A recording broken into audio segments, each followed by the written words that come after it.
Сәлем, көңіл күйлеріңіз қалай, қалдарыңыз қалай? Сіздермен кезекті тақырып өзіңді қабылдау деп аталады.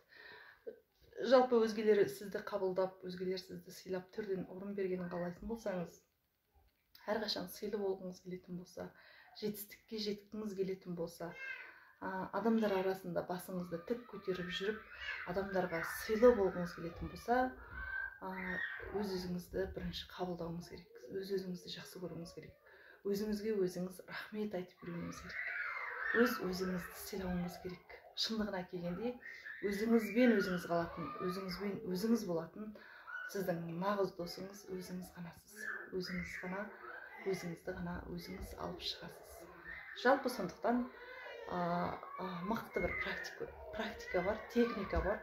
Жалпы энергетика заңдылығына байланысты, жалпы энергетиктердің айтуы бойынша, жалпы қазір энергия заманы деп айтады, психологтардың айтуы бойынша, кез келген жағдайда өзіңізді жетістіктің биігінен көргіңіз келетін болса, өзіңізді құрметтеуді, өзіңізді сыйлауды үйренуіңіз керек. Ол үшін сіз күн сайын кешкісін, тіпті болмағанда 2 күнде, 3 күнде бір рет өзіңіз мақтап тұруыңыз керек.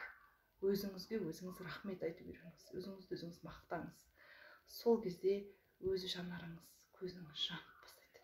Сіздің жанып тұрған жанарыңыздан, көтеріліп тұрған көңіл күйіңізден, жоғарғы самооценкаңыздан өзгелер байқайды, өзгелер қаймығады.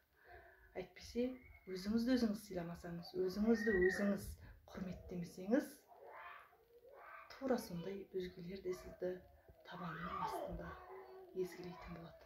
Сол үшін өзіңізді ең бірінші құрметтеп үйреніңізші. Жандарым, сол осыны күнде жасаңыз,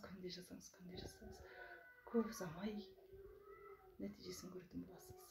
Сіздермен боламын.